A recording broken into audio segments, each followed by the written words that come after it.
வணக்கம் வந்தன மக்களே, இது தமிழச்சி குரல், உங்களில் ஒரு குரல். இந்த காணொலியில் நீங்கள் பார்க்க போகிற சிறுகதை பிரியமுடன். எப்போவுமே கோபமாக இருக்க ஹீரோயினிக்கும் நல்லா சிரித்து பேசி ஜாலியாக இருக்கிற ஹீரோக்கும் இடையே காதல் எப்படி வருது? வாங்க லவ் ஸ்டோரிக்குள்ளே போய் தெரிஞ்சுக்கலாம்.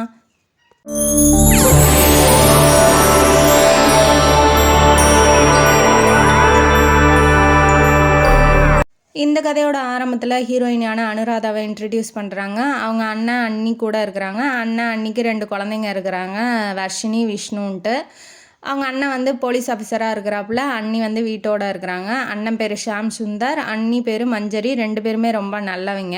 இவ வந்து அந்த குழந்தைங்க கூட ரொம்ப அட்டாச்சாக குழந்தைங்க கூடயே விளையாடிக்கிட்டு எப்போவுமே அத்தை அத்தைன்னு அந்த குழந்தைங்களும் உயிராக இருப்பாங்க. அவருக்கு வந்து ஷாம் சுந்தருக்கு வந்து இவர் கல்யாண வயசு, இவளுக்கு வந்து கல்யாண வயசு வந்துருச்சு, அதாவது 20 வயசில் இருக்கா. கல்யாண வயசு வந்துருச்சு அப்படிங்கிற ஒரு நினப்பே இல்லை. அவரும் வந்து குழந்த மாதிரி தான் அவரை வளர்க்குறாங்க. அப்படிங்கும் போது அவருக்கு அதை பற்றி நினப்பு இல்லை. ஆனால் அன்னிக்கு வந்து கவலையாக இருக்காங்க, இவளுக்கு எப்படியாவது கல்யாணம் பண்ணி வைக்கணும்னு சொல்லிட்டு. ஆனால் வந்து அவள் ஸ்ட்ரிக்டாக சொல்லிட்டா, நான் வந்து படிக்கணும், ஐஏஎஸ் ஆகணும், அதுக்கப்புறம் தான் கல்யாணம். இந்த படத்தில் யார், இந்த சிவகார்த்திகேயன் படத்தில் ஹீரோயினி சொல்லுவார், ஐஏஎஸ் ஆனதுக்கப்புறம் தான் கல்யாணம் அப்படின்னு சொல்லிட்டு. அந்த மாதிரி இவளும் வந்து ஐஏஎஸ் ஆனதுக்கப்புறம் தான் எனக்கு கல்யாணம், அதனால் வந்து இப்போதைக்கு கல்யாணம்லாம் வேண்டாம், என்னை வந்து படிக்க விடுங்க அப்படின்னு சொல்லும் போது மஞ்சரி வந்து என்ன சொல்கிறாங்க, அதாவது அவங்க அண்ணி என்ன சொல்கிறாங்கன்னா, சரி ஓகே 2 வருஷம் உனக்கு டைம், அதுக்குள்ளே நீ படிச்சுக்கோ, அது வரைக்கும் நான் எந்த கல்யாண பேச்சும் எடுக்க மாட்டேன், கல்யாணத்தை பற்றின எந்த ஏற்பாடும் செய்ய மாட்டேன், கவலைப்படாத அப்படின்னு சொல்லி வாக்கு கொடுத்துட்றாங்க. இப்போ இந்த பக்கம் ஹீரோவை காமிக்கிறாங்க. ஹீரோவோட பேர் ஸ்ரீராம். தகுந்த மாதிரியே அவரும் வந்து ரொம்ப நல்லவர் தான், பேருக்கு தகுந்த மாதிரியே. அப்புறம் அவங்க வீட்டில் வந்து ஒரே பையன். அவங்க அம்மா பேர் வந்து சகுந்தலா, அப்பா பேர் வந்து குணசேகர். அப்பா வந்து அப்பா மாதிரி கிடையாது, ஃப்ரெண்டு மாதிரி, எல்லாத்தையுமே ஷேர் பண்ணிக்குவான், எல்லாமே ஃப்ரெண்டு மாதிரி இருக்கிறதுனால அப்பானா ரொம்ப க்ளோஸு. அம்மா எப்போதும் ஸ்ட்ரிக்டாக இருப்பாங்க இல்லையா, அது மாதிரி இருக்கிறாங்க. இப்போ அவங்க வீட்டில் வந்து அவங்க மாமா பையனுக்கு வந்து கல்யாணம், அதாவது அவங்க அண்ணன், அதாவது சகுந்தலா இருக்காங்க இல்லையா, அந்த ஸ்ரீராமோட அம்மாவோட அண்ணன் பையனுக்கு கல்யாணம். இப்போ வந்து இவர் வந்து ஊருக்கு போகணும், மேட்டுப்பாளையத்துக்கு போகணுங்கிறதுனால அப்பா வந்து வேறு ஃபங்க்ஷன் இருக்குடா, அவளை கூட்டிகிட்டு போகணும், நீ போயிட்டு வாடா அப்படின்னு சொல்லி ஸ்ரீராம் வந்து தனியாக அனுப்பி வைக்க பார்க்குறாரு. அவர் வந்து என்ன சொல்கிறாருப்பா, தனியாக போக முடியாதுப்பா, நீங்களும் வேணால் கூட வந்தீங்கன்னா நான் வேணால் போகிறேன், போர் அடிக்கும்பா அப்படின்னு சொல்லி அவர் சொல்கிறாரு. ஸ்ரீராமுக்கு வந்து 26 ஆகுது வயசு. இப்போ இவர் வற்புறுத்துறாரு, டே எனக்கு வேலை இருக்குடா, இங்கே ஒரு ஃபங்க்ஷன் அட்டன் பண்ணோம், நீ போயிட்டு வந்துடுறேன்டா அப்படின்னு சொல்லிட்டு ரொம்ப ரெக்வஸ்ட் பண்ணவும், சரி அப்பா ஓகே உங்களுக்காக நான் போகிறேன் அப்படின்னு சொன்னவாட்டி, நீ எனக்காகலாம் போவேன்னா அங்கே ஒரு பொண்ணு நல்ல பொண்ணாக பார்த்து செலக்ட் பண்ணி சொல்லு, கல்யாணம் பண்ணி வச்சிட்றேன் அப்படின்னு சொல்லி ரொம்ப ஃப்ரெண்ட்லியாக ஜாலியாக பேசுகிறாப்புல. இவரும் அப்பா சொன்னார் அப்படிங்கிற காரணத்துக்காக இவர் கிளம்பி போகிறாரு. அந்த பக்கம் ஹீரோயினி வீட்லேயும் அதே இது தான், அதாவது மாமா இருக்கார் இல்லையா, ஸ்ரீராமோட மாமா பையன் வந்து போலீஸ் டிபார்ட்மெண்ட்டில் இருக்கிறதுனால அவர் ஃப்ரெண்டுங்கிறதுனால நீயும் வா அப்படின்னு சொல்லிட்டு அவங்க வீட்லேயும் அந்த ஃபங்க்ஷனுக்கு கிளம்புறாங்க. இப்போ ஒரே ஃபங்க்ஷனுக்கு ஹீரோயினி குடும்பத்தோடு வராங்க, ஹீரோ மட்டும் தனியாக போகிறாப்புல. இப்போ மேட்டுப்பாளையத்துக்கு போயிட்டாங்க. இவங்களும் கிளம்பி, சரி லீவு தானே, அவளுக்கும் ஸ்டடி ஹாலிடேஸு, பிள்ளைங்களையும் கூட்டிகிட்டு போனால் ஒரு ஜாலியாக இருக்கும் இல்லையா, பிக்னிக் மாதிரி அப்படியே ஊட்டிலாம் சுற்றி பார்த்துட்டு வந்துடலாம் அப்படின்னு சொல்லிட்டு அந்த பக்கம் ஹீரோயினி, அதாவது குடும்பத்தோடு கிளம்பி வராங்க.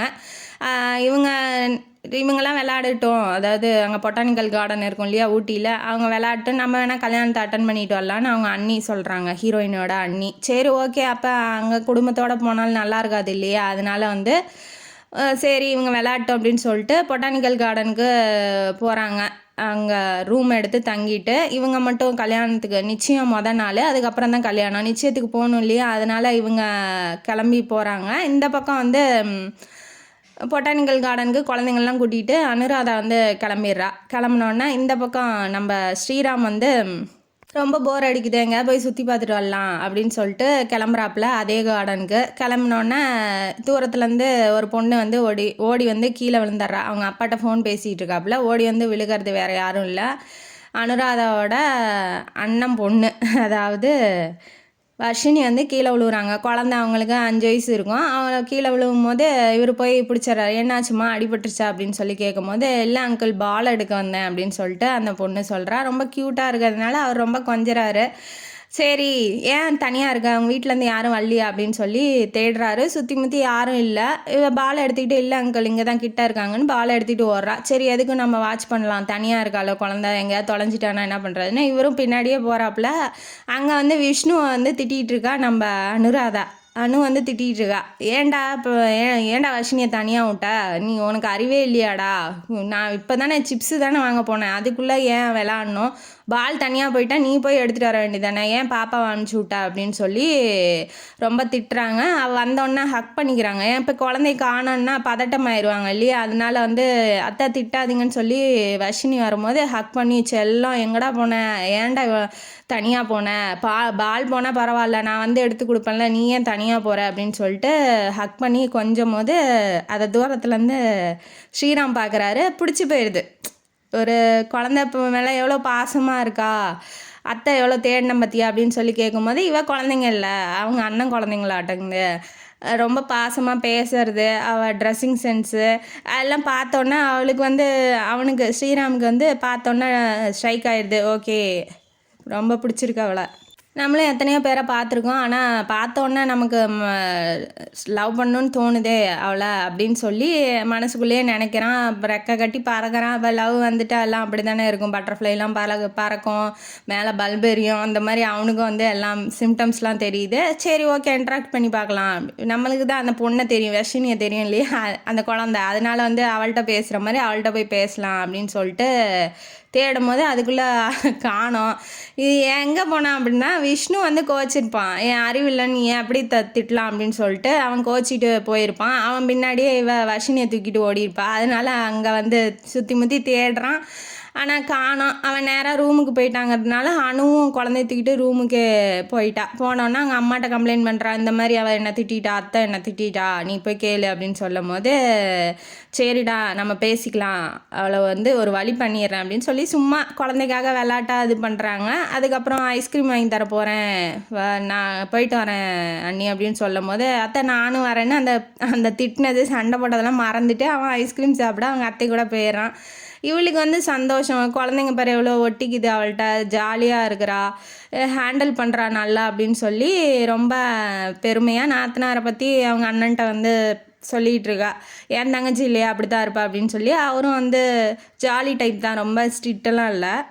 அணுவோட அண்ணன் அண்ணி 2 பேரும் நிச்சயத்துக்கு கிளம்பிடுறாங்க. இந்த பக்கம் டைம் ஆயிடுச்சு, சரி நிச்சயத்தை போய் அட்டன் பண்ணலான்னு ஸ்ரீராமும் அந்த பொட்டானிக்கல் கார்டன்லேருந்து கிளம்பி நிச்சயம் அட்டன் பண்ண போயிடுறான். ஆனால் அணுவோட நினப்பு வந்து ஃபுல்லாக ஸ்கேன் எடுத்த மாதிரி அந்த பொண்ணோட ஃபோட்டோ பதிஞ்சிருது அப்படியே அவனுக்கு. அவன் வந்து நல்லா ட்ராயிங் பண்ணுவான் அப்படிங்கிறதுனால அவன் உட்காந்து அணுவோட ஃபோட்டோ வந்து ட்ராயிங் பண்ணிட்டு ஒரு 4-5 பேப்பரில் ட்ராயிங் பண்ணிகிட்டு இருக்கான். அவனுக்கு போர் அடிக்குது அப்படிங்கிறதுனால கனவு தேவதையை வரைஞ்சிட்டு இருக்கான். ஆனால் நேரிலே பார்த்துட்டான். அது வந்து வரைஞ்சிட்டு இருக்கும்போது மஞ்சரி வந்து காலுக்கடியில் ஒரு பேப்பர் பறந்து வந்துடுது. மஞ்சரிக்கு எடுக்கிறா, அதாவது அணுவோட அண்ணி எடுத்துடுறா. எடுத்த உடனே என்ன அணுவோட ஃபோட்டோ மாதிரி இருக்கே, யார் வரைகிறா அப்படின்னு சொல்லிட்டு கிட்ட போய் ஸ்ரீராம்கிட்ட விசாரிக்கிறாங்க. ஹலோ மிஸ்டர், யாருங்க இது யார் அப்படின்னு சொல்லி கேட்கும்போது இவங்க ஏன் தேவையில்லாமல் வந்து நம்மள்கிட்ட கேட்குறாங்க. சரி ஏதாவது ஒரு ஃபங்க்ஷனில் மூஞ்சில் அடித்த மாதிரி பேசக்கூடாதுன்னு சொல்லிட்டு இவன் வந்து என்னோடய ஸ்வீட்டி, அதாவது அவளை பார்த்ததோட சரி பேசக்கூட இல்லை, ஆனால் நிக் நேம்லாம் வச்சுட்டான். அவள் வந்து என்னோடய ஸ்வீட்டி அப்படின்னு சொன்னோன்னே ஸ்வீட்டியா என்ன நீங்கள் 2 பேரும் லவ் பண்ணுறீங்களா அப்படின்னு சொல்லி கேட்கும்போது எந்த ஒரு பொண்ணு என்ன பண்ணுறாங்க அப்படின்னு சொல்லி தெரியாத மாதிரி விசாரிக்கிறான். அவனும் வந்து அவள் தான் சொந்தக்காரின்னு அவனுக்கு தெரியாது இல்லையா, அவன் அடிச்சு விட்றான். ஆமாம்மா இங்கே தான் இருக்கா, ஊட்டியில் தான் இருக்கா, வாங்கலை நீங்கள் வேணா நான் கூட்டிகிட்டு போய் காமிக்கிறேன் அப்படின்னு சொல்லிட்டு தைரியமாக கூப்பிட்றான். யாரோ சொல்கிறாங்க அப்படின்னு சொல்லிட்டு ஓகே பார்க்கலாமேன்னு அவளும் வந்து சொல்கிறா. ஏற்கனவே இவங்க 2 பேரும் லவ் பண்ணியிருப்பாங்களோ அப்படின்னு சொல்லி அவளுக்கு டவுட் ஆகுது. நாளைக்கு வாங்க பொட்டானிக்கல் கார்டனுக்கு வாங்க வருவா அப்படின்னு சொல்லிட்டு அவனும் சொல்கிறான். சரின்ட்டு ஃபங்க்ஷன்லாம் முடிய 11 மணி ஆகும். ஓகே 11 மணிக்கு நான் வந்து பார்க்குறேன் அப்படின்னு அவளும் சொல்லிவிட்டு இப்போ வந்து ஷாம்கிட்ட போகிறா. இந்த மாதிரி இந்த பையன் வரைஞ்சிட்டு இருக்கான் ட்ராயிங், அணுவோட படத்தெல்லாம் வரைஞ்சிட்டு ஸ்வீட்டின்னு வேறு சொல்கிறான். அவள் வேற எனக்கு ஒன்றும் புரியல, அவனை பற்றி கொஞ்சம் விசாரிங்களா அப்படின்னு சொல்லிட்டு சொல்லும் போது அவர் போலீஸ்காரர் இல்லையா, அதனால் விசாரிச்சிட்றாரு. இந்த மாதிரி அந்த பையன் வந்து சிவில் இன்ஜினியரிங் முடிச்சிருக்கான், பில்டர்ஸ், அவங்க பில்டிங் கட்டுறீங்க, பெரிய வீடு, பணக்காரங்க தான். அவங்க அம்மா அப்பா வந்து ஊரில் சென்னையில் இருக்காங்க அப்படின்னு சொல்லிட்டு எல்லா விவரமும் சொல்கிறாப்புல. சொன்னோன்னே பையன் பார்க்க நல்ல பையனாக தான் இருக்கான். பட் ஆனால் நம்ம அனு வந்து கல்யாணம் பண்ணிக்க முடியாதுங்கிறான். இவன் வந்து ஸ்வீட்டின்னு சொல்லிட்டு கல்யாணம் பண்ணிக்க போகிற பொண்ணுன்னு சொல்கிறானே அப்படின்னு சொல்லி அவளுக்கு டவுட் ஆகுது. சரி வாங்க நாளைக்கு என்னன்னு போய் பேசி முடிச்சிடலான்னு சொல்லிட்டு கல்யாணத்துக்கு போக வேணான்னு தான் நினச்சிருப்பா. ஆனால் இப்போ வந்து அவன் படம் வரைஞ்சி இவன் சொன்னதுனால என்னான்னு நேரில் போய் கேட்டுக்கலான்னு அனுவையும் கூட்டிக்கிட்டு இப்போ கல்யாணத்துக்கு போகிறாங்க, மறுநாள் கல்யாணத்துக்கு. அனுவை வந்து அந்த கல்யாணத்தில் பார்த்தோன்னே அவன் வந்து ஸ்டன் ஆகிட்டான். எப்படி வந்தா எப்படி வந்தா அப்படின்னு சொல்லிட்டு சரி பேசலாம் அப்படின்னு சொல்லிட்டு போகும்போது நடுவில் அண்ணி மஞ்சரி வந்துடுறா. மஞ்சரி வந்துட்டு என்ன என்ன என்ன மிஸ்டர் வந்துட்டாங்களா, அவங்க லவர் வந்துட்டாங்களா அப்படின்னு சொல்லி கேட்கும்போது வந்துட்டா அப்படின்னு சொல்லி சொல்கிறான். நாங்கள் ரெண்டு பேரும் ரொம்ப டீப்பாக லவ் பண்ணுறோம். அதை பாருங்க அங்கே போலீஸ்காரர் தெரிகிறாரு இல்லையா, அவர் வந்து எதாவது பிரச்சனைனா கூட எங்கள் 2 பேத்துக்கு கல்யாணம் பண்ணி வச்சிடறேன்னு சொல்லிட்டாரு. அவர் என் ஃப்ரெண்டு தான் அப்படின்னு சொல்லி அவங்க வீட்டுக்காரே காமிச்சு இவன் விட்றான், அடித்து விட்றான், பொருடாவா விட்றான். அதுலேருந்து தெரிஞ்சிருச்சு இவளுக்கு நம்ம வீட்டுக்காருக்கு ஃப்ரெண்டா, அப்போ இவன் ஃப்ராடு, இவன் பொய் சொல்கிறான் அப்படின்னு சொல்லி அவங்க அண்ணி அனுவோட அண்ணி கண்டுபிடிச்சிட்றாங்க. கண்டுபிடிச்சோன்னே இவ போய் எனக்கு ஒரு ப்ராப்ளம் இருக்குது, கொஞ்சம் கூப்பிடுங்களேன், நான் அந்த ப்ராப்ளம் அவர்கிட்ட சொன்னால் அவருக்கு சரி பண்ணி வச்சுருவார் இல்லையா அப்படின்னு சொல்லி இவ கேட்கும்போது இது என்னடா பெரிய வம்பாயிருச்சு, நமக்கே தெரியாது, நம்மளே அடிச்சு விட்டான், அவன் போய் இப்போ கூப்பிட சொல்கிறாளே அப்படின்னு சொல்லிட்டு போகிறான். சரி தைரியமாக கூட்டிகிட்டு போகிறான், என்ன நடந்தாலும் பரவாயில்லன்னு கூட்டிகிட்டு போய் ஹலோ சார் அப்படின்னு சொல்லி சொல்லும் போது ஷியாம் என்ன இது அவன் பேர் ஸ்ரீராம் என்ன பண்ணுறா அப்படின்னு சொல்லி தைரியமாக கேட்குறாரு. ஏன்னா இவன் சொல்லியிருப்பா இல்லையா அவனை பற்றி விசாரிங்க இப்படி படம் வரையணான்னு சொன்னோன்னா இவரும் வந்து தோல் மேலே கையை போட்டு பேசும்போது ஃப்ரெண்டு சரி நமக்கு இன்றைக்கி மழையாக கொட்டுது, பரவாயில்ல, நல்ல நேரம் மாட்டேங்குது அப்படின்னு சொல்லிட்டு சார் இவங்க வந்து உங்கள்கிட்ட ஏதோ ஹெல்ப் கேட்குறாங்க, பார்த்து பண்ணி விடுங்கன்ன வாட்டி அனு வந்து வந்துடுறா. அனு வந்தோடனே என்னம்மா நீங்கள் 2 பேர் லவ் பண்ணுறீங்க, வர்ஷினி நின்றுட்டுருக்கா கீழே, அந்த குழந்தைங்க நின்றுட்டுருக்காங்க இல்லையா, அவன் வந்து வர்ஷினி தெரியுங்கிறதுனால ஹாய் அங்கிள் அப்படின்னு சொல்லி சொல்கிறா அந்த குழந்த. உடனே இவர் வந்து மஞ்சரி அவங்க அம்மாவே காமிச்சு ஆண்டிக்கு வணக்கம் சொல்லு, இவங்க புது ஆண்டி எங்களுக்கு தெரிஞ்சவங்க அப்படின்ன வாட்டி ஆண்டியா அவங்க எங்கள் அம்மா அங்கிள் அப்படின்ன வாட்டி அவன் புட்டு எல்லாம் வெளியில் வந்துடுது. என்னடாதுன்றது இன்றைக்கி இப்போ நல்லா வசமாக மாட்டிக்கிட்டோம் அப்படின்னு சொல்லி அவன் நினைக்கிறான். உடனே வந்துட்டு நான் இப்படி லவ் பண்ணுறேன், அவங்க அணுவை வந்து பார்த்தோன்னே எனக்கு பிடிச்சிருக்கு, என்ன நானும் நல்ல பையன்தான், எனக்கு நல்ல பழக்கம்தான் இருக்குது, கெட்ட பழக்கம்லாம் எதுவும் இல்லை, நீங்கள் பிடிச்சிருந்தா வந்து எங்கள் அம்மா அப்பா நான் பேச சொல்கிறேன் அப்படின்னு சொல்லி ஓப்பனாக சொல்லிடுறான். இப்போமெல்லாம் மாட்டிக்கிட்டான் இல்லையா, அதனால் ஓப்பனாக சொல்லிடுறான். சொன்னோடனே அண்ணி அதாவது மஞ்சரிக்கும் பிடிச்சிருக்கு தான், ஆனால் இவங்க 2 வருஷத்துக்கு கல்யாண பேச்சு எடுக்க வேண்டாம்னு சொல்லி அணுகிட்ட சொல்லிட்டாங்க இல்லையா, அதனால் பயப்படுறாங்க. எங்களுக்கு ஓகே தான்ப்பா, ஆனால் அவள் ஒத்துக்க மாட்டேங்கிறா, படிக்கணும்னு சொல்கிறா, இப்போதைக்கு எங்களால் எதுவும் பேச முடியாது அப்படின்னு சொல்லி ஷாமும் அதாவது அணுவோட அண்ணன் அண்ணி 2 பேருமே ஸ்ரீராம்கிட்ட சொல்லும் போது அவர் வந்து எப்படி போய் அவள்கிட்ட போய் கேட்குறது, நம்ம விருப்பத்துக்காக அவளை கட்டாயப்படுத்த முடியாது அப்படின்னு சொல்லி நினைக்கிறான். அப்புறமேட்டு அனு வந்து இவன் இப்படி சொல்கிறத கேட்டோன்னே ரொம்ப டென்ஷன் ஆயிடுறா. இவன் யாருன்னே தெரியாது, திடீர்னு வந்து என்னை பிடிச்சிருக்கு கல்யாணம் பண்ணிக்கிறியான்னு கேட்குறான் அப்படின்னு சொல்லிட்டு டென்ஷன் ஆகி அந்த இடத்த விட்டு கிளம்பிடுறா. அவள் ஏற்கனவே டென்ஷனாக கோவக்காரிங்கிறதுனால அவளுக்கு ஓவராக கோவம் வந்து ஹலோ மிஸ்டர் நீங்கள் என்ன பேசிகிட்டு இருக்கீங்க அப்படின்னு சொல்லி சண்டைக்கு வரும்போது நீ போம்மா குழந்தைங்கள கூட்டிகிட்டு போன்னு சொல்லி அவங்க அண்ணன் வந்து கண்ட்ரோல் பண்ணிடுறாப்புல. அவள் வந்து குழந்தைங்கள கூட்டிகிட்டு போயிடுறா. இப்போ அவர்கிட்ட ஸ்ரீராம்கிட்ட விவரத்தை சொல்லும் போது சரி சார் பார்த்துக்கலாம் அப்படின்னு சொல்லிட்டு இவங்க நம்பரை வாங்கிட்டு இவன் கல்யாணம் முடிஞ்சோடனே கிளம்பிடுறான். அவங்களும் வீட்டுக்கு கிளம்பிடுறாங்க. அணுகிட்ட போய் அண்ணன் அண்ணி 2 பேரும் பேசுகிறாங்க. பார்க்க நல்ல பையனாக தான் இருக்கான், அவனுக்கு படிப்பு முடிஞ்ச உடனே கூட அவன் கல்யாணம் பண்ணிக்கிறேன்னு தான் சொல்கிறான், இப்போதைக்கு நிச்சயம் பண்ணிக்கலாம் அப்படின்னு சொல்கிறான். ஒத்துக்கிறியா அனு அப்படின்னு சொல்லி கேட்கும்போது ஆமாம் இப்போ நிச்சயம் பண்ணிக்கிறாங்கம்மா, அப்புறம் கல்யாணம் பண்ணிக்கிறாம்மா, அப்புறம் எனக்கு படிக்கவே வேணாம்மா, எனக்கெலாம் வேணாம் நீ, நான் பண்ணிக்க மாட்டேன், நீங்கள் கொடுத்தவாக்க நீங்கள் வந்து இப்போ தவறுறீங்க அப்படின்னு சொல்லி அவளுக்கு ஞாபகப்படுத்தவும் சரிம்மா உன் விருப்பம்தான், உன் விருப்பத்துக்கு மேலே நாங்கள் எதுவும் செய்கிற மாதிரி இல்லைன்னு சொல்லிட்டு அவங்க போயிடுறாங்க. இந்த பக்கம் ஸ்ரீராம் வந்து அவங்க அப்பாட்ட சொல்கிறாப்புல நீங்கள் சொன்ன மாதிரியே ஒரு பொண்ணை கண்டுபிடிச்சிட்டேன், ஆனால் அவள் படிக்கணும்னு சொல்கிறா, என்ன பண்ணுறதுன்னு எனக்கு ஒன்றும் புரியல, கல்யாணத்துக்கு அப்புறம் படிக்கலான்னா அவள் ஒத்துக்க மாட்டேங்கிறா, சரி நிச்சயமாவது பண்ணிக்கலான்னாலும் அதுக்கும் அவங்க அண்ணன் அண்ணி வந்து கேட்கறதுக்கு பயப்படுறாங்க, ஏன்னா அவள் படிக்கணும்னு சொல்லி அவங்க விட்டுட்டாங்க அப்படின்னு சொல்லி நடந்ததை சொல்கிறான். சரிடா நீ போய் பேசி பாடுறா அப்படின்னு சொல்லி அவர் சொல்கிறாரு. அதுதான் உண்மை. இப்போ உனக்கு பிடிச்சிருந்தா நீ போய் டேரெக்டாக அவள்கிட்ட சொல்ல வேண்டியதானே, இல்லை சமாதானப்படுத்த வேண்டியதானே அப்படின்னு சொல்லி சொல்லும் போது, இல்லைப்பா நான் ஃபஸ்ட்டு போய் அவள்கிட்ட பேசும்போதே சண்டை போடணுமா, இப்போ போனோன்னா அவள் வந்து முடியாதுன்ட்டானா இவன் முடியுங்கிற மாதிரி பேசுவான், அவள் முடியாதுங்கிற மாதிரி பேசுவா, சண்டை வந்துடும். அதனால் ஃபஸ்ட்டு சந்திப்பே சண்டையில் ஆரம்பிக்கணுமா அப்படின்னு சொல்லிட்டு தான்ப்பா நான் பேசலை, கொஞ்ச நாள் பொறுக்கலாம், நேரம் வரட்டும், கரெக்டான நேரத்தில் போய் நான் பேசுகிறேன் அப்படின்னு சொல்லி அவன் சொல்கிறான். இப்போ நாட்கள் நவருது. ஸ்டேஷனுக்கு வரான் நம்ம ஷியாமை பார்க்கறதுக்காக. அவங்க நம்பர்லாம் வாங்கி வச்சிட்டான் இல்லையா. ஸ்டேஷனுக்கு வரான். வந்தோடனே அவங்க டிரைவர்கிட்ட வந்து அனு வந்து புக்ஸ் வாங்க சொல்லியிருப்பா. அந்த லிஸ்ட்டை வந்து இவன் வாங்கிக்கிறான், நான் வாங்கி கொடுத்துட்றேன் அப்படின்னு சொல்லி. அதுக்கப்புறம் உள்ளே போகும்போது அவளுக்கு பிடிச்ச புக்ஸ்லாம் என்னென்னு சொல்லி கேட்டு தெரிஞ்சுக்கிறான். தெரிஞ்சுக்கிட்டோன்னா அவர் காசு எடுக்கும்போது, என்ன காசுலாம் எடுக்கிறீங்க, ஏன் இது கூட நான் வாங்கி கொடுக்கக்கூடாதா அப்படின்னு சொல்லி அவன் சொல்கிறான். அவங்க 2 பேத்துக்கும் அண்ணா அன்னிக்கு 2 பேத்துக்குமே ஸ்ரீராம் பிடிச்சிருக்கு. அதனால் அவங்க எதுவுமே சொல்லலை. அவனு வந்து அவள் விருப்பத்துக்கு மாறாக எதுவும் செய்ய மாட்டா இல்லையா. அதனால் நம்புகிறாங்க 2 பேருமே. இவன் வந்து இப்போ கிளம்பி போயிடுறான். புக்ஸ் எல்லாம் வாங்கி டிரைவர்கிட்ட அனுப்பிச்சி விட்றான். அதுக்கப்புறம் ஒரு சிவில் இன்ஜினியர் இல்லையா, கலெக்டருக்கு வந்து வீடு கட்டி கொடுத்துருப்பாங்க. அங்கே போகிறான். நேராக அங்கே போயிட்டு அங்கே நோட்ஸ்லாம் வாங்கிட்டு விடிய விடிய உட்காந்து அவங்கள நோட்ஸு குறிக்க சொல்லி, அதாவது லவ்வருக்காக நோட்ஸ் எல்லாம் குறிக்க சொல்லி அந்த நோட்ஸையும் அனுப்பிச்சி விட்றான்.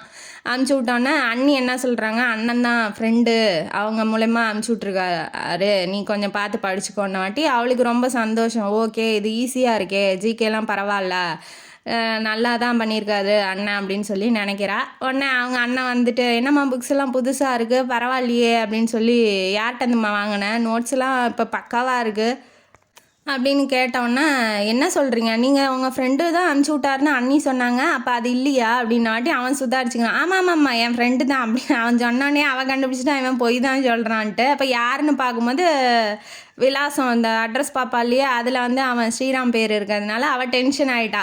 டென்ஷன் ஆனோடனே புக் சர்வீஸுக்கு புக்குக்கெலாம் வந்து எவ்வளோ ஆகும் அப்படின்னு சொல்லிட்டு லிஸ்ட்டில் பணம் போட்டு அவன் ஆஃபீஸ் அட்ரஸுக்கு அனுப்பிச்சி விட்டுறா. அவன் வந்து ஏதாவது இன்ட்ராக்ட் பண்ண முடியுமா, இல்லை ஏதாவது பேச முடியுமா, அவள்கிட்ட போய் என்ன பேசுறதுன்னு யோசிச்சுட்டு இருப்பான். இப்போ இந்த லெட்ரு கிடைக்கவும் அவன் ரொம்ப குஷியாயிடறான். சரி நம்மளை பற்றி அவளுக்கு தெரியுது, ஏன்னா அவன் லவ் பண்ணுறேன் கல்யாணம் பண்ணிக்கிறேன்னு சொல்லிட்டான். அவளையும் நேரில் அனு வந்து பார்த்துட்டாங்கிறதுனால எதுவும் போய் சொல்லணுங்கிற அவசியம் அவனுக்கு இல்லை, அவள் சம்மதிச்சா போதும். அதனால இவன் வந்து ஏதாவது இன்ட்ராக்ட் பண்ண முடியுமா சண்டை போடாமல் அப்படின்னு நினச்சிக்கிட்டு இருந்தான். அவளே இப்போ பணம் அனுப்பிச்சி விடவும், நீங்கள் என்ன புக்ஸுக்கு மட்டும் பணம் அனுப்பிச்சிருக்கீங்க, என்னோடய சர்வீஸ் சார்ஜெலாம் எதுவுமே இல்லையா அப்படின்னு சொல்லி இவன் பதிலுக்கு லெட்ரு போடவும், அவள் வந்து அவளுக்கு பிடிச்சிருக்கு. இப்போ திரும்பி வேணான்னு சொல்லி அனுப்பிச்சிருக்கலாம், இல்லை நீ கொடுக்க நீ யாருன்னு சொல்லி கேட்டிருக்கலாம். அந்த மாதிரி எதுவுமே இல்லாமல் சர்வீஸ் சார்ஜ் கேட்குறானே, இவன் கொஞ்சம் டிஃப்ரெண்ட்டாக இருக்கானேன்னு சொல்லிட்டு அவளுக்கு கொஞ்சம் மனசில் பிடிச்சிருக்கு அவனை. இதை பற்றி நேரில் சர்வீஸ் சார்ஜ் எவ்வளோ, அப்போ என்ன பண்ணுறேன், எவ்வளோ போடலாம் அப்படின்னு சொல்லி நேரில் பார்க்கும்போது சொல்கிறேன் அப்படின்னு சொல்லிட்டு அவன் லெட்டர் அனுப்பிச்சிருக்கான். இவங்க 2 பேரும் லெட்டர் போட்டு பேசிக்கிட்டாங்க இல்லையா. இப்போ வர்ஷினியோட பர்த்டே வருது. இவன் போய் நேராக போய் பர்த்டேக்காக போயிட்டு இவளுக்கு கிஃப்ட் கொடுத்தா அவள் டென்ஷன் ஆயிடுவா. அதனால இவன் என்ன பண்ணுறான், பர்த்டேக்கு போயிட்டு வர்ஷினியை பார்க்குற மாதிரி அவள்கிட்ட போய் கம்பெனி மூலிமா கிஃப்ட் வந்திருக்கு, இப்படி லெட்டர் போட்டவங்களுக்கெல்லாம் நாங்கள் கிஃப்ட்டு தரோம் நியூ இயர் சார்பா அப்படின்னு சொல்லிட்டு கிஃப்ட்டு தாஜ்மஹாலை கொடுக்குறான். கொடுத்தோன்னே அவளுக்கு வந்து இதுக்கும் நீங்கள் சர்வீஸ் சார்ஜ் போட்டுக்கலாம் வாங்கிக்கோ அப்படின்னு சொல்லி அவங்க அண்ணி வந்து சொல்கிறாங்க. அண்ணி சப்போர்ட்டு ஸ்ரீராமுக்கு. அதனால் வந்து அவள் வாங்கிக்கிறா, தாஜ்மஹாலை வாங்கி வச்சுக்கிறா. அதுக்கப்புறம் நியூ இயர் வருது. நியூ இயர்க்காக நைட்டு அவளுக்கு விஷ் பண்ணணும் அப்படின்னு சொல்லி நினைக்கிறான் ஸ்ரீராமு. அவங்க அண்ணன் வந்து டியூட்டியில் இருக்கிறதுனால அங்கே போய் அவருக்கு விஷ் பண்ணிடலாம், கேக் வெட்டலாம் அப்படின்னு சொல்லி இவங்க எல்லாம் பிளான் பண்ணிட்டு கிளம்ப போகிறாங்க. ஸ்ரீராம் வந்தோடனே வாங்கலேன் நானும் வந்து உங்கள் கூடயே வந்து ஜாயின் பண்ணிக்கிறேன் அப்படின்னு சொல்லி கேட்கும்போது, இதுக்கும் நீங்கள் சர்வீஸ் சார்ஜ் வேணால் போட்டுக்கோங்க அப்படின்னு சொல்லி நானே ட்ராப் பண்ணுறேன் அப்படின்னு சொல்லி காரில் எல்லாத்தையும் ஏற்றிக்கிறான். அவளுக்கும் வந்து அணுவுக்கு பிடிக்கல தான், இருந்தாலும் குடும்பமே ஏறும்போது அவள் மட்டும் என்ன பண்ணுவா, சரின்னு சொல்லி ஏறிக்கிறா. ஏறிட்டு போகும்போது வர்ஷினிகிட்ட கொஷின் கேட்குறான். அந்த சிங்கெல்லாம் அதிகமாக காமெடி பண்ணிட்டு, சிங்கெல்லாம் அதிகம் எங்கே இருக்கும் அப்படின்னு சொல்லி சொல்லுங்க அப்படின்ன வாட்டி இவ வந்து புத்திசாலித்தனமாக என்ன சொல்கிறா, கிர் நேஷ்னல் பார்க்கில் இருக்கும் அப்படின்னு சொல்கிறா. அவன் வந்துக்கிட்டு சிங்கம்லாம் எங்கே அதிகமாக இருக்குன்னா சிங்கப்பூரில் இருக்கும் அங்கிள் அப்படின்னு சொல்லி விஷ்ணு சொல்லும்போது, கரெக்டுடா நீ தாண்டா புத்திசாலி, இந்த புக்ஸில் இருக்கிற ஜிகேலாம் நமக்கு ஒத்து வராது, இதுதான் கரெக்டு அப்படின்னு சொல்லி ஒரு கேவலமான ஜோக்குக்கு எல்லாம் சிரிச்சிக்கிட்டு இருக்காங்க. அது அனு வந்து டென்ஷன் ஆகுறா, இதெல்லாம் ஒரு ஜோக்கா அப்படின்னு. அப்புறம் அவங்க அண்ணன் வராங்கன்னு குழந்தைங்களாம் இறங்கி போயிடுறாங்க, அண்ணி இறங்கி போகிறாங்க. இவன் வந்து யோசிக்கிறான், இப்போ எப்படி வந்து வாயை அடைச்சிட்டு உட்காந்துருக்கா, அப்புறம் ஏதாவது ஒன்று பேசினா தானே நம்ம ஏதாவது பேசுறதுக்கு, அவள் எதுவுமே பேச மாட்டேங்கிறா, என்னடா பண்ணுறது அப்படின்னு சொல்லிட்டு கொஞ்ச நேரம் அவங்க போன ஒரு 2 நிமிஷமாக யோசிக்கிறான். இவளும் எதுவும் பேசலங்கும் போது கீழே இறங்கிடுறாங்க 2 பேரும்.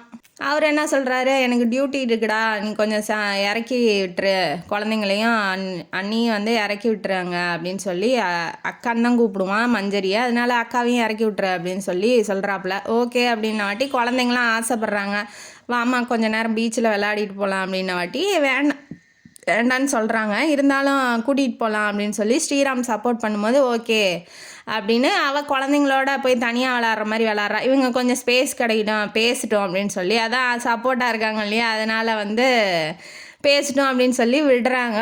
இவன் வந்து ஆரம்பிக்கிறான் பேச்சை, படிப்பெல்லாம் எப்படி போகுது, உன்னை எனக்கு பிடிச்சிருக்கு, நான் கல்யாணம் பண்ணிக்கணும்னு நினைக்கிறேன், உடனே கல்யாணம் பண்ணிக்கலாமா அப்படின்னு சொல்லி இவனுக்கு கேட்க பயமாக இருக்குது. ஏன்னா அவள் வேண்டான்னு சொல்லிடுவா. அவன் என்ன நினைக்கிறான்னா, இவன் கேட்டானா இவன் கொஞ்சம் நல்லவனாக இருக்கான், மூஞ்சில் அடித்த மாதிரி பதில் சொன்னால் அவன் கஷ்டப்படுவான்னு இவளும் வந்து பேசாமல் பதில் சொல்லாமல் அவளும் வந்து நிற்கிறா. அதை பற்றி எதுவுமே பேசலை. படிப்புலாம் எப்படி போகுது, நோட்ஸ் எல்லாம் உனக்கு யூஸ்ஃபுல்லாக இருக்கா அப்படின்னு சொல்லி கேட்குறான். சரி ஓகே நீ யூஸ்ஃபுல்லாக தான் இருக்குது அப்படின்னு சொல்லிட்டு சாதாரணமாக சிம்பிளாக பேசிட்டு அதுக்குள்ளே அவங்க அண்ணி வந்துடுறாங்க. எல்லாம் கூட்டிகிட்டு போகும்போது கண்ணாடி வழியாக 2 பேரும் பார்த்துக்கிறாங்க ஒருத்தருக்கு ஒருத்தர். இவளுக்கு பிடிச்சிருக்கு, அனுக்கு கொஞ்சம் கொஞ்சமாக பிடிச்சிருக்கு நம்ம ஸ்ரீராம. அதனால் வந்து எதுவுமே மூஞ்சில் அடித்த மாதிரி பேசக்கூடாதுன்னு சொல்லி கோவத்தை கண்ட்ரோல் பண்ணிக்கிறா. இப்போ கிளம்பி வீட்டுக்கு போயிடுறாங்க. புக்ஸ் ஃபேர் நடக்குது, புக்ஸ் ஃபேருக்கு போகணுன்னு நினைக்கிறா அனு. அதனால் கார் புக் பண்ணித்தாங்கண்ணா அப்படின்னு சொல்லி ஈவினிங் வரும்போது புக்ஸ் ஃபேர் போயிட்டு வந்துடுறேன் அப்படின்னு சொல்லி சொல்கிறா. சரிம்மான்ட்டு இவ கிளம்பிடுறா. காலேஜுக்கு வந்து போய் பார்க்கலாம் அப்படின்னு சொல்லி ஸ்ரீராம் ஏதாச்சும் வந்திருப்பான், பார்த்துட்டு பேசிட்டு போகலாம், ஏன்னா 1 வாரம் ஆச்சு பார்த்து அணுவை அப்படின்னு சொல்லி பார்த்துட்டு பேசிட்டு போகலான்னு நின்றுட்டு இருக்கும்போது இவன் ஏன் வந்து நிற்கிறான் அப்போ அண்ணன் சொல்லியிருப்பாரு, இவரை ட்ராப் பண்ண சொல்லியிருப்பாரு அப்படின்னு சொல்லி வர. ஆனால் அது உண்மை இல்லை, இவன் சும்மா பார்க்கலான்னு வந்திருப்பான். இவன் தப்பாக நினச்சிக்கிட்டு போய் நிற்கும் போது, என்ன தரிசனம் இன்னைக்கு தானாகவே வருது அப்படின்னு சொல்லி கேட்குறான். ஏன் உங்களுக்கு தெரியாதா அப்படின்னு சொல்லி இவன் வந்து அவன் சொல்லியிருப்பான்னு நினைக்கிறா. ஆனால் அவன் எதாச்சியாக தான் பார்க்க வந்திருக்கான். சும்மா சாதாரணமாக விளையாடி கிண்டல் பண்ணி பேசிகிட்டு இருக்கான். சரி வா உட்காரு, எங்கே போகணும், அண்ணி வீட்டில் தானே ட்ராப் பண்ணிடுறேன் அப்படின்னும் போது, இல்லை புக்ஸ் ஃபேர் போகணும், தெரியாத மாதிரியே நடிக்கிறான் பாருங்க. ஏன்னா இவன் பொய் சொல்லியிருக்கான் இல்லையா ஆல்ரெடி, அதனால் இவன் பேசுகிறதெல்லாம் பொய் தான் அப்படின்னு சொல்லி அவளுக்கு ஒரு நினப்பு. புக்ஸ் ஃபேரை போய் இறங்கிட்டு புக்ஸ் எல்லாம் வாங்கிட்டோன்னே காரில் வந்து உட்காரும் போது, ஏன் உங்களுக்கு ஒன்றுமே தெரியாதா, அண்ணா தானே அனுப்பிச்சி விட்டாங்க, ஏன் அப்படி பொய் சொல்கிறீங்க அப்படின்னு சொல்லி இவன் டேரெக்டாக கேட்டோன்னே, இல்லை அப்படிலாம் எதுவும் இல்லை. அவள் வந்து கோபமாக கேட்கவும் இவன் கொஞ்சம், ஏன் நான் பேசினாவே நீ பொய்ன்னு நினைக்கிற அப்படின்னு சொல்லி இவனும் கொஞ்சம் டென்ஷன் ஆகி விட்டுறான். அதை பற்றி எதுவுமே பேசலை. அப்புறம் பாட்டு போடும்போது அவளுக்கு கோபமாயிடுறா, என்ன இவன் இப்படி பண்ணுறான் அப்படின்னு சொல்லிட்டு கோவப்பட்டு, வண்டி நிறுத்துங்க நான் இறங்கிக்கிறேன், நான் ஆட்டோவில் போய்க்கிறேன் அப்படின்னு சொல்லிட்டு, எது ஒன்றுமே இல்லை சின்ன பிரச்சனை, அதுக்கு வந்து அவள் டென்ஷன் ஆகி கீழே இறங்கிடுறா. அவனும் வந்து போய் தடுக்கலை, சரி போட்டோம், ஏன்னா இவனும் டென்ஷன் ஆயிடுறான், நான் பேசும்போதே பொய்ன்னு சொன்னால் எல்லா விஷயத்துலையும் நான் விளாட்டாக இருக்க மாட்டேன் இல்லையா அப்படின்னு சொல்லி அவனும் ட்ரை பண்ணுறான் சமாளிக்க. ஆனால் அவள் ஒத்துக்க மாட்டேங்கிறா. இறங்கி போகும்போது சரின்ட்டு இவனும் கிளம்பி போய் அவங்க வீட்டுக்கு முன்னாடி கொஞ்சம் தூரம் முன்னாடி நின்றுக்கிறான், வராளா இல்லையான்னு சொல்லி செக் பண்ணிட்டு நம்ம கிளம்பிடலாம் அப்படின்னு சொல்லிட்டு. அவள் ஆட்டோ பிடிச்சிட்டு வந்துடுவான்னு நினச்சி 1 மணி நேரமாக நிற்கிறான், ஆனால் அவள் வரவே இல்லை. சரி அவங்க அண்ணனுக்கு கால் பண்ணி அவங்க அண்ணன் வண்டியில் கூட வரலாம் அப்படின்னு சொல்லி அவன் வெயிட் பண்ணி நின்றுட்டே இருக்கான். அவங்க அண்ணன், ஏன்னா நம்ம இந்த பக்கம் போனோன்னா இந்த பக்கம் வந்துட்டானா என்ன பண்ணுறது அப்படின்னு சொல்லி நின்றுட்டே இருக்கான். அவங்க அண்ணன் வண்டியிலையும் அவள் வரல. அதனால் உள்ளே போய் விசாரிச்சிடலாம், நம்ம எங்கேயாவது போனதுக்கப்புறம் அவள் வந்திருப்பாளோ அப்படின்னு சொல்லிட்டு அவங்க அண்ணிகிட்ட போய் கேட்கும்போது, என்ன நல்லா இருந்துச்சா ட்ரிப்புலாம், எங்கே அவளை காணோம் அப்படின்னு சொல்லி கேட்கும்போது, இல்லை நான் வந்துடுறேன் அண்ணி அப்படின்னு சொல்லிட்டு இவங்க அக்கா வந்துடுறேன் அக்கா அப்படின்னு சொல்லிட்டு இவன் கிளம்பிடுறான். எங்கே போனால் என்ன ஆச்சுன்னு தெரில, ஒரே டென்ஷன் ஆகிறான். மழை வேற ஜோன்னு பெய்யுது.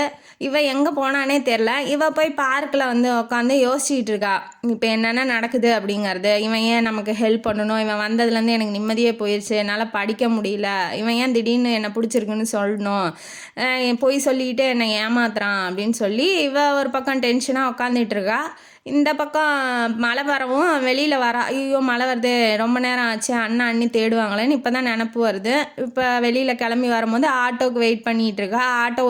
ஆட்டோ கூட நிற்கல மழை பெய்யுதுங்கிறதுனால. இவன் மழை வருதுங்கிறதுனால துணி கடையில் போய் அவசரமாக ஒரு துணியை வாங்கிட்டு வரான். ஏன்னா இவன் நனைஞ்சிருக்கா இல்லையா, உடம்பு சரியாமல் போயிடுச்சுன்னா என்ன பண்ணுறதுன்னு ஒரு துணியை பார்சல் பண்ணிவிட்டு கிளம்பி வரும்போது ஆட்டோ நின்று கையை காமிச்சிட்டு இருக்கும் போது இவன் திரும்ப யூட்டன் எடுத்து அவகிட்ட போய் நிறுத்திடுறான். எங்கே போன, கீழே இறங்கி போய் கோவப்படுறான். எங்கே போன, உனக்கு அறிவு இல்லையா, எங்கே போனாலும் சொல்லிட்டு போக மாட்டியா, எனக்கு மேலே கோவம் வந்தால் என்கிட்ட காமிக்க வேண்டியதானே, உன்னையே இப்படி கஷ்டப்படுத்திக்கிற, எதா இருந்தாலும் என்கிட்ட சொல்லு, நான் என்னை திட்டினா கூட பரவாயில்ல நான் வாங்கிக்கிறேன், அண்ணா அண்ணி தேடுவாங்கன்னு கூட அறிவு கூட இல்லையா. இவன் முறையாக திட்டுறதை பார்த்துட்டு அவளுக்கே ஷாக் ஆகிடுறா. அவள் எதுவுமே பேசலை, அமைதியாக வந்து உக்காந்துடுறா. காரில் போய் உட்காரு, ட்ரெஸ் இருக்குது நீ போய் மாற்றிக்கோன்னு வாட்டி. அப்பயும் அவள் தப்பாக தான் நினைக்கிறான். என்னன்னா இவன் போய் அண்ணன்கிட்ட கேட்டிருப்பாங்க, அவங்க வந்து தான் உன்னை தேட சொல்லி அமுச்சு விட்ருப்பாங்க, இவனா வந்து தேடி இருக்க மாட்டான் அப்படின்னு சொல்லி அப்பயும் அவன் தப்பாக நினைக்கிறா. ட்ரெஸ் வாங்கிட்டு வந்திருப்பான் அண்ணிகிட்ட சொல்லி எனக்கு ஒரு ட்ரெஸ் வந்து வீட்டிலேருந்து எடுத்துகிட்டு வந்திருப்பான் அப்படின்னு சொல்லி நினைக்கிறா. உள்ளே போகும்போது அது புதுசாக இருக்குது, டேக்லாம் புதுசாக போட்டிருக்கிறதுனால இவன் கடையிலேருந்து தான் வாங்கிட்டு வந்திருக்கான் அப்படின்னு சொல்லி நம்ம தப்பாக நினச்சிட்டோம் அப்படின்னு சொல்லி நினைக்கிறா. அதே மாதிரி ஃபோன் காலில் வந்து இவன் கால் தான் வந்திருக்கான், அவங்க அண்ணா அண்ணிக்கிட்டேருந்து எந்த காலுமே வந்திருக்காது. ஏன்னா அவங்க தேடுறதா இருந்தால் அவங்க முதல்ல ஃபோன் பண்ணியிருப்பாங்க, இல்லை இப்படி தேடிட்டு வரானாவது இன்ஃபார்ம் பண்ணியிருப்பாங்க. ஆனால் இவனோட கால் மட்டுமே இருந்ததுனால சரி இவனே தான் வந்து நம்மளை தேடிட்டு வந்திருக்கான், நம்ம மேலே அன்பாக தான் இருக்கான், நம்ம தான் தப்பாக நினைக்கிறோம் அவனை ஒவ்வொரு டைமும் அப்படின்னு சொல்லி நினச்சிட்டு இருந்தோடனே அவன் மலையில் நனைஞ்சிட்டு இருக்கான். இந்த அம்மா உள்ளே வந்து ட்ரெஸ் மாற்றிட்டு காருக்குள்ளே ட்ரெஸ்ஸை மாற்றிட்டு அவனையே பார்த்துட்ருக்கு. லவ் வந்து எந்த நிமிஷத்தில் வேணாலும் வரலாம் இல்லையா, அது ஃப்ராக்ஷன் ஆஃப் த செகண்ட் தானே. அதனால் அவன் மேலே வந்து திடீர்னு லவ் வந்துடுது நம்ம அணுவுக்கு. நம்மளுக்காக இவ்வளோ கஷ்டப்படுறான், எல்லாம் செய்கிறான், அன்பாக இப்போ நம்ம கோவப்பட்டால் கூட அவன் வந்து சிரிச்சுக்கிட்டே அதை வந்து ஹேண்டில் பண்ணுறான், நல்ல பையனாக தான் இருக்கான் அப்படின்னு சொல்லி அவளுக்கு ஒரு நல்ல அபிப்பிராயம் வந்து லவ் வந்துடுது ஸ்ரீராம் மேலே. உடனே அவன் தூரத்துலேருந்து ஃபோன் பேசிகிட்டு இருக்கான். அவங்க அண்ணன் அண்ணிக்கிட்ட இன்ஃபார்ம் பண்ணிவிட்டு அவங்க அப்பாட்டையும் சொல்லிவிட்டு காருக்கிட்ட வர சொல்லி அவள் ஜாடை காமிச்சோடனே இவன் காருக்கிட்ட வந்துட்டான். என்ன ட்ரெஸ் பிடிச்சிருக்கா அப்படின்னு சொல்லி கேட்குறான். அப்போ கூட கோவப்படலை, அவனுக்கு ட்ரெஸ் பிடிச்சிருக்கான்னு தான் கேட்குறான். பிடிச்சிருக்கு அப்படின்னு சொல்லி சொல்கிறா. வீட்டுக்கு போகலாமா, லேட் ஆகிடுச்சு, அண்ணன் அண்ணி தேடுவாங்க அப்படின்ன வாட்டி வீட்டுக்கு போகணுமா அப்படின்னு சொல்லி கேட்குறா. அவன் வந்து முறையாக அப்படி பேசும்போது அவன் ஷாக் ஆகிடுறான். என்ன இப்படி கேட்குறா, ஒருவேளை அவன் என்ன நினச்சிக்கிட்டான், சரி இதோட முடிச்சுக்கலாம், ஏன்னா எங்கேயாவது போய் தொலைஞ்சி போய் ஏதாவது ஒன்று பண்ணிக்கிட்டான்னா நம்ம மேலே பழிய சொல்லிடுவாங்க. இப்போ தொலைஞ்ச மாதிரி ஆகிட்டா, அந்த டென்ஷனில் இவன் என்ன நினச்சிருப்பானா, வேண்டாம் இனிமேட்டு வந்து உன் இஷ்டப்படியே நீ படிச்சுட்டு சொல்லு, நான் அதுக்கப்புறம் கல்யாணம் பண்ணிக்கிறேன், 2 வருஷம் தானே வெயிட் பண்ணுறேன் அப்படின்னு சொல்லி இவன் சொல்லலான்னு வந்திருப்பான். சொல்லியும் இருப்பான் அந்த கோவத்தில். அதனால் சந்தோஷத்தில் இவன் நம்மள்ட்ட இப்படி பேசுகிறாளாட்டங்குது அப்படின்னு சொல்லி அவன் நினைக்கிறான். பட் ஆனால் இவளுக்கு லவ் வந்துருச்சுங்கிறது அவனுக்கு தெரியல. சரி லேட்டு தான் ஆகுது போகலாம் அப்படின்னு சொல்லிட்டு இவனே காரை ஸ்டார்ட் பண்ணி போனோடனே வீட்டுக்கிட்ட போய் நிறுத்தினோடனே இப்போ வந்து என்ன காரணம்னு சொல்லி கேட்பாங்க லேட்டானதுக்கு அண்ணன் அண்ணி.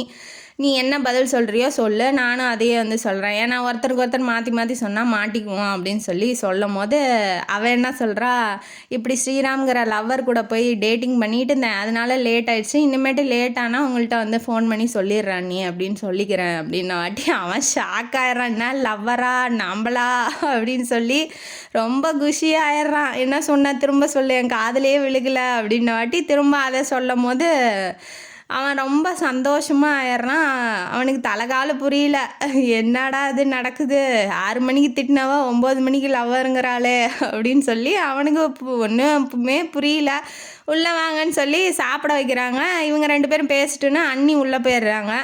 தோசையை ரொம்ப சின்சியராக சாப்பிட்டுட்டு இருக்கா. இவனுக்கு எங்கே சாப்பாடு இறங்குது, அவள் தான் சொல்லிட்டா இல்லையா, தோசையை சின்சியராக சாப்பிட்ற இந்தியாவிலே ஒரே ஆள் நீயாக தான் இருப்ப அப்படின்னு சொல்லி நினச்சிக்கிட்டே வந்து பக்கத்தில் உட்காந்தோடனே என்ன உனக்கு பிடிச்சிருக்கா, உண்மையிலே சொல்கிறியா, அவனால் அதை நம்பவே முடியல.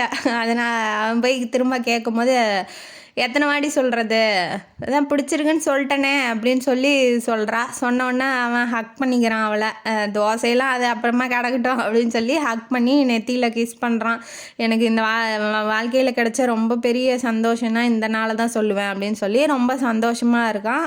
சரி போயிட்டு வரேன்னு சொல்லிட்டு எல்லாத்துக்கிட்டையும் கிளம்ப சொல்லி போகும்போது அனு வந்து புக்ஸ் எல்லாம் எடுத்துக்கோ அப்படின்னு சொல்லி புக்கு அந்த வாங்கியிருந்தாங்க இல்லையா, அந்த புக்கை வந்து கார்லேயே விட்டுருப்பா. அதை எடுக்கிறதுக்கு வரும்போது கையை பிடிச்சிக்கிறான். பிடிச்சோடனே மேரேஜ் பண்ணிக்கலாம், நிச்சயம் பண்ணிவிட்டு மேரேஜ் பண்ணிக்கலாம், குழந்த மட்டும் வேண்டாம், அதை கூட உங்கள் அண்ணன் அண்ணி 2 வருஷம் தானே சொன்னாங்க, நான் 3 வருஷம் டைம் கூட கொடுக்குறேன், நீ நல்லா படி, ஆனால் மேரேஜுக்கு மட்டும் வேணான்னு சொல்லாத அப்படின்னு சொல்லி கெஞ்சும் போது அவளுக்கு தான் இப்போ லவ் வந்துருச்சு இல்லையா, அதனால் சரி ஓகே மேரேஜ் தானே பண்ணிக்கலாம் அப்படின்னு சொல்லி அவளும் சம்மதிச்சிட்றா. இவனுக்கும் ரொம்ப ஹாப்பியாகிடுறான். அதனால் அப்பா அம்மாவை நாளைக்கு கூட்டிகிட்டு வரேன்னு சொல்லிட்டு வீட்டில் போய் விஷயத்தை சொல்கிறான். சொன்னோன்னே அவங்க அம்மா வந்து குடும்பம் ஒழுங்காக இருந்தால் தான் நான் கல்யாணம் பண்ணி வைப்பேன், இல்லைன்னா பண்ணி வைக்க மாட்டேன்னு சொல்லிட்டு இப்போ கிளம்பி வராங்க. அவங்க வீட்டுக்கு வரும்போது அவங்க அண்ணியை வந்து பார்க்குறாங்க அவங்க அம்மா. இவளை நம்ம எங்கேயோ பார்த்துருக்கோமே அப்படின்னு சொல்லி யோசிக்கிறாங்க. யோசிக்கும் போது தான் தெரியுது, காரில் வந்து ஒருத்தரோட லிப் டு லிப்பு கிஸ் அடிச்சிக்கிட்டு இருக்கிற மாதிரி இவங்க வந்து கோயில்கிட்ட பார்த்துருப்பாங்க.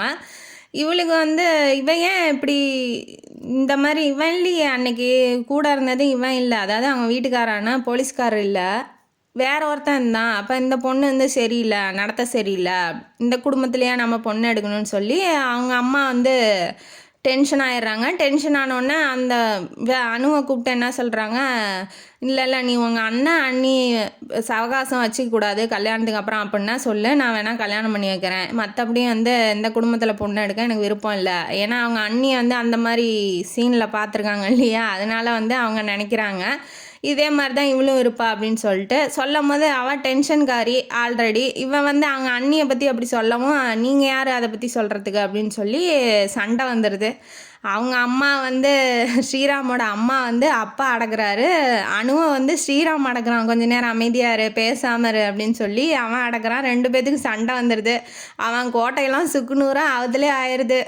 அவனுக்கு என்ன பண்ணுறதுன்னே ஒன்றும் புரியல. அப்புறம் அவங்க அண்ணன் வராங்க. வந்தோடனே இப்போ அவள்கிட்ட போய் விசாரிச்சிருப்பாங்க, அதாவது அவங்க அண்ணிக்கிட்ட போய் சொல்லியிருப்பாங்க, என்ன நீ தானே அது அப்படின்னு சொல்லும் போது ஆமாம் அப்படின்னு சொல்லி அவளும் ஒத்துக்கிட்டு இருப்பா. அவங்க கொஞ்சம் திட்டியிருப்பாங்க, இப்போ பணத்துக்காக நீ என்ன வேணாலும் பண்ணுவியா அப்படின்னு சொல்லி இந்த மாதிரி பேசியிருப்பாங்க. அதனால் அவங்க அழுதுகிட்டு உள்ளே போயிருப்பாங்க. இவர் சமாதானப்படுத்த போயிருப்பார். இப்போ தான் வெளியில் வந்தோடனே தான் இந்த சண்டை, இவங்க 2 பேர் மாமியாருக்கு மருமகளும் சண்டை நடக்கிறத பார்த்துட்டு நீ உள்ளே போ அப்படின்னு சொல்லி அவங்க அண்ணன் வந்து அணுவை சொல்லும் போது அவள் உள்ளே போயிடுறா. இவங்க அம்மா வந்து இவர் இழுத்துக்கிட்டு வந்துடுறாரு. ஸ்ரீராமோட அப்பா வந்து சகுந்தலாவை இழுத்துக்கிட்டு வந்துடுறாரு.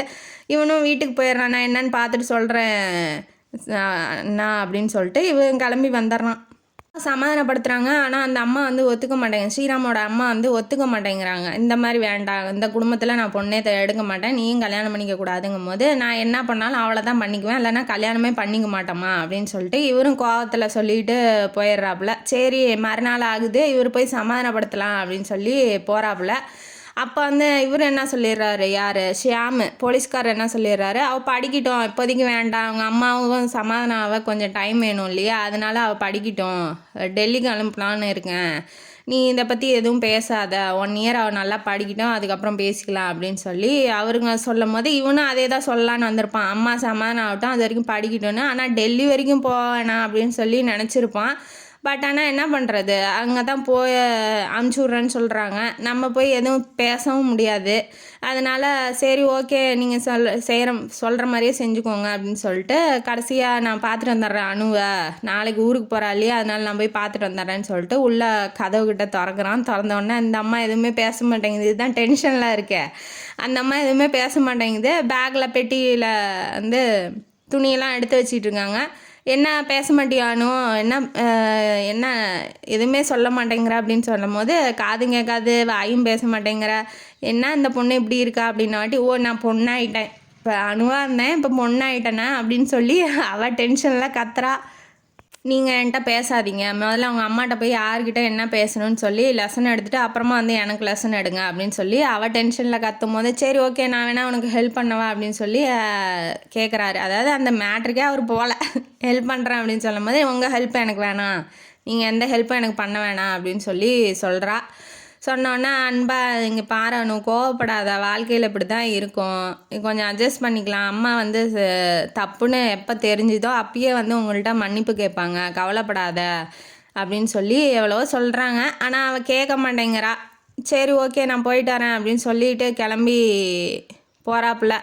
இனிமேட்டு என்ன, அதான் கோவத்தில் இருக்கா இல்லையா, அதனால் இவர் கிளம்பி போயிட்டார். போனதுக்கப்புறம் அவளுக்கு பொக்கே அனுப்புறது, விஷ் பண்ணுறது, டெய்லி ஃபோன் பண்ணுறது எல்லாமே அவர் வந்து தன்னோட லவ்வை வந்து சொல்லிக்கிட்டு பேசிகிட்டே இருக்கிறாரு. அதனால அவளுக்கும் வந்து சந்தோஷம்தான். சரி நம்ம போகிறன்ன வாட்டி அவள் வந்து வேற ஒரு பொண்ணை தேடிட்டு போல, நம்மள்கிட்டயே தான் வந்து பேசிகிட்டு இருக்கான், நம்மளே தான் லவ் பண்ணுறான். அப்படிங்கும்போது அவளும் வந்து ஸ்ரீராம் வந்து ரொம்ப லவ் பண்ணுறா. அந்த சண்டை நடந்ததுலேருந்து கொஞ்சம் கொஞ்சமாக அவள் மனசை மாற்றி ஸ்ரீராம் வந்து எப்படியோ அவனோட லவ்வை வந்து உணர வச்சுருக்கான். அடுத்தது வந்து எல்லாம் இன்டர்வியூலாம் முடிஞ்சு ஊர்லேருந்து வரப்போகிறா. இந்த பக்கம் அவங்க அம்மா, ஸ்ரீராமோட அம்மா வந்து ஒரு பெண்கள் நல சங்கத்துக்கு போயிருப்பாங்க. அங்கே இருக்க ராகினிங்கிற பொண்ணு பத்திரிக்கை கொண்டு வந்து வைக்கிறதுக்கு வந்திருப்பா. வந்தோடனே அதில் வந்து பேர் வந்து ஷியாம் சுந்தர், அம்மா அப்பா பேருக்கு பக்கத்தில் ஷியாம் சுந்தர் மஞ்சரி, அதாவது அனுவோட அண்ணா அண்ணி பேர் இருக்கும். என்னம்மா இந்த பேர் போட்டிருக்கா அப்படின்னு சொல்லி கேட்கும்போது, ஆமாம் இந்த மாதிரி கோயிலில் வந்து அவங்க வந்து கார் எடுத்துகிட்டு வந்தாங்க. மஞ்சரி அண்ணி இருக்காங்களே, அனுவோட அண்ணி கார் எடுத்துகிட்டு வந்தாங்க. எங்கள் அப்பா வந்து கீழே குமிஞ்சு பூ சிந்திருச்சுன்னு பொறுக்கிட்டு இருந்தேன். எங்கள் அப்பா என்னை காப்பாற்றணுங்கிறதுக்காக பின்னாடி பேக்கில் வரும்போது, கார் பேக்கில் வரும்போது என்னை காப்பாற்றணுங்கிறதுக்காக எங்கள் அப்பா வந்து நவுத்தி விட்டுட்டு அவர் போய் காரில் விழுந்துட்டார். விழுங்கும்போது அடியெலாம் படலை, அதிர்ச்சியில் ஹார்ட் அட்டாக் ஆகிடுச்சு. அவங்க தான் வந்து தூக்கி காருக்குள்ளே போட்டு ஃபஸ்ட் எய்டு, இப்போ வாயோட வாய் வச்சு ஊதுவாங்க இல்லையா, அந்த மாதிரி ஃபஸ்ட் எய்டு பண்ணும்போது தான் இந்த அம்மா பார்த்துருக்கு. அதை இந்த தப்பாக நினச்சிக்கிட்டு கிஸ் அடிக்குது அப்படின்னு சொல்லி நினச்சிக்கிட்டு இந்த அம்மா வந்து இப்போ இந்த கல்யாணத்தையே நிறுத்திடுச்சு. அதை வந்து அதுக்கப்புறம் எனக்கு யாருமே இல்லைங்கும் போது மஞ்சரி தான் வந்து என்னை கொண்டு போய் ஹாஸ்டலில் சேர்த்து படிக்க வச்சு இந்த அளவுக்கு பெரிய ஆள் ஆக்கியிருக்காங்க அப்படின்னு சொல்லி சொல்லும் போது தான் நம்ம பண்ணது தப்பு அப்படின்னு சொல்லி ஸ்ரீராமோட அம்மாவுக்கு வந்து தெரியுது. உடனே போய் மஞ்சரிகிட்ட போய் மன்னிப்பு கேட்குறாங்க. அவன் சொன்னான் இல்லையா ஸ்ரீராம், அம்மா தப்புனா உடனே வந்து சாரி கேட்டுருவாங்க அப்படின்னு சொல்லி, அதே தான் அந்த அம்மாவும் பண்ணுறாங்க. உடனே போய் மன்னிச்சிருமா, எனக்கு தெரியாது, என்னன்னு தெரியாமல் பார்க்கறது மட்டும் உண்மைன்னு நினச்சி இப்படி நான் சொல்லிட்டேன், என்னை மன்னிச்சிரு அப்படின்னு சொல்லி சொல்கிறாங்க. எத்தனை வருஷம் ஆனாலும் அனுதான் எனக்கு மருமக அப்படின்னு சொல்லி அவங்க தன்னோட தப்பை உணர்ந்து சொல்லும் போது அவங்களும் புரிஞ்சுக்கிறாங்க. சரி ஓகே மன்னிச்சிரு அப்படின்னு சொல்லி சொல்லும் போது அவங்களும் மன்னிச்சிட்றாங்க. இப்போ ஊர்லேருந்து கிளம்பி கிளம்பி வந்தோடனே அனுவுக்கும் ஸ்ரீராமுக்கும் ரொம்ப சந்தோஷம். அணுவை வந்து ரொம்ப நாள் ஆச்சு ஸ்ரீராம் பார்த்து, அதனால் அவளுக்கு கிஃப்ட் வாங்கலான்னு சொல்லி இவன் வெளியில் போயிடுறான். அணு வந்து தேடுறா ஸ்ரீராமை, எங்கே காணோம், ரொம்ப நாள் ஆச்சு, பார்க்கறதுக்கு கூட வரல, என்னை பிக்கப் பண்ண கூட வரல அப்படின்னு சொல்லி அவன் மேலே கோபமாக இருக்கா. வீட்டுக்கு தான் கூட்டிகிட்டு வந்திருக்காங்க. அனு வந்து இப்போ ஸ்ரீராம் வீட்டில் இருக்கா. ஸ்ரீராம் வீட்டுக்கு இருக்கும்போது எல்லாம் உட்காந்து பேசிகிட்டு இருக்கும்போது இவனை பார்த்தோன்னே அவளுக்கு ரொம்ப குஷி. டியர் அப்படின்னு சொல்லி, எப்படி சக்ஸஸ் ஆகிடுச்சா, எக்ஸாம்லாம் நல்லா எழுதியிருக்கேன் அப்படின்னு சொல்லி கேட்கும்போது நல்லா எழுதியிருக்கேன் அப்படின்னு இவங்கெல்லாம் பேசிட்டு கீழே இருக்காங்க. இவன் வா என் ரூமை காமிக்கிறேன்னு கூட்டிகிட்டு போகும்போது அங்கே ஒரு ரொமான்ஸ் சீன் நடக்குது. கூட்டிகிட்டு போயிட்டான். இவன் வந்து ரொம்ப நாள் ஆச்சு இல்லையா அவனை பார்த்து, அதனால ஹக் பண்ணி கிஸ் பண்ணுறா. நான் ரொம்ப நாள் ஆச்சு, உங்களை ரொம்ப நான் மிஸ் பண்ணுறேன், ஏன் என்னை பார்க்கறதுக்கு பிக்கப் பண்ண வரவே இல்லை அப்படின்னு சொல்லி ரொம்ப கேட்கும் போது, ஆமாம் இது என்னோடய சுயநலமும் கொஞ்சம் கலந்துருக்கு. ஏன்னா எல்லாருமே வந்துட்டு அவனுக்கு போர் அடிக்கும் இல்லையா, என்னை தேடணுங்கிறதுக்காக நான் கொஞ்சம் லேட்டாக வந்தேன் அப்படின்னு சொல்லி அவன் சொல்லும் போது, நீங்கள் ஒரு சீட்டிங்கான ஆள் அப்படின்னு சொல்லி சொல்கிறா. அது செல்லமாக பேசினோன்னா அவரும் வந்து ஹக் பண்ணுறாரு. இனிமேட்டுலாம் என்னால் வெயிட் பண்ண முடியாது, நீ படித்தாலும் சரி படிக்கலனாலும் சரி நீ என்னமோ பண்ணிக்கோ, இனிமேட்டுலாம் நான் வெயிட் பண்ண மாட்டேன், உடனே கல்யாணம் பண்ணோம் அப்படின்னு சொல்லி அவரும் சொல்கிறாரு. அவனும் வந்து ஓகே கல்யாணம் பண்ணிக்கிறேன் அப்படின்னு சொல்லி சொல்லும் போது ரெண்டு பேரும் ஹக் பண்ணிக்கிறாங்க. ஹக் பண்ணி லிப் டு லிப் கிஸ் அடிச்சுக்கிறாங்க. அடித்தோடனே எல்லாம் கீழே இருக்காங்க, சத்தம் வருது ஸ்ரீராம்ட்டு. சரி வா கீழே போகலான்னு சொல்லிட்டு இவங்க ரெண்டு பேரும் கீழே இறங்கி போகிறாங்க. கல்யாண நாள் குறிக்கிறாங்க, கல்யாணமும் ஆகுது. அவங்க வாழ்க்கை இனிமேட்டு இனிதாக நல்லா இருக்கும் அப்படின்னு சொல்லிட்டு நம்ம நம்புவோம். இந்த கதையிலேருந்து நமக்கு என்ன தெரியுது, பார்க்கறது எல்லாமே உண்மை இல்லை, அதனால் உண்மை என்னன்னு விசாரித்து தெரிஞ்சுக்கணும். ரெண்டாவது, எவ்வளோதான் கோபமாக இருந்தாலும், அதாவது ஆணாக இருந்தாலும் சரி பெண்ணாக இருந்தாலும் சரி, எவ்வளோ கோவப்பட்டாலும் அன்பால் மாற்ற முடியும் அப்படிங்கிறதும் இதன் மூலமாக தெரியுது. நீங்களும் இதே மாதிரி லவ் பண்ணி நல்லா சந்தோஷமாக வாழ்க்கை அமைய என்னோடய வாழ்த்துக்களை சொல்லிட்டு இந்த காணொலியை முடிக்கிறேன். இந்த காணொலியும் கதை உங்களுக்கு பிடிச்சிருந்தா லைக் பண்ணுங்கள், ஷேர் பண்ணுங்கள், சப்ஸ்கிரைப் பண்ணுங்கள், கமெண்ட் பாக்ஸில் கமெண்ட் பண்ணுங்கள். நன்றி மக்களே.